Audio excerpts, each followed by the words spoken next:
think resilience is a complicated thing. People kind of debate about resilience because it's like, well, if the immigration system is really dysfunctional and broken, people shouldn't have to be so resilient. And that's one of the conversations about resilience. Do you resonate with that word at all? Is it complicated for you? It's really funny. I think that's the word that most of my friends would use to describe me, but I don't know if I resonate with it that much. Like, I think it comes back to perspective. So I was applying as people who tend to stay in the US for those like couple of years of work experience tend to apply for a work visa just so you have like a little bit more security, a little bit more stability.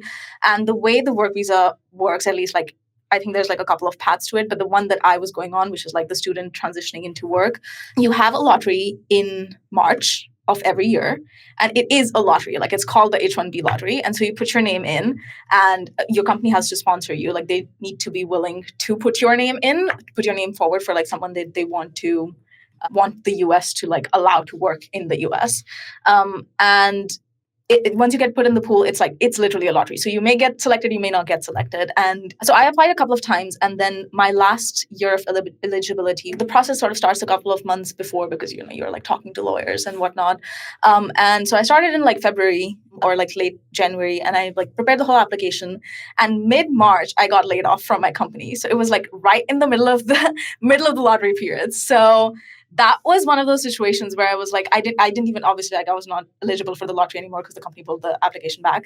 But that was one of the situations where I was like, if I didn't get into the lottery, I had about like until July if I didn't get selected and didn't get the work visa to leave the US. And now it was like, okay, like you're leaving like now, and I still continue to apply for jobs just in case.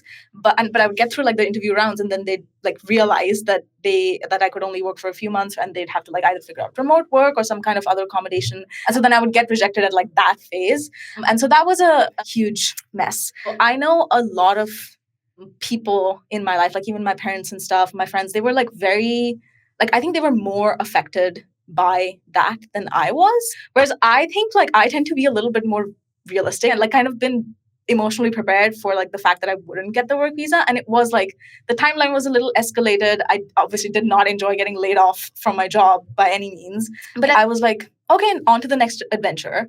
And so I think like so much of resilience is not actually about like withstanding hard things. I think it's more just about your perspective of like there's good and bad to everything. So I think it is like so much just about like how you're walking into a situation and also like of course about like what expectations you have for a situation as well.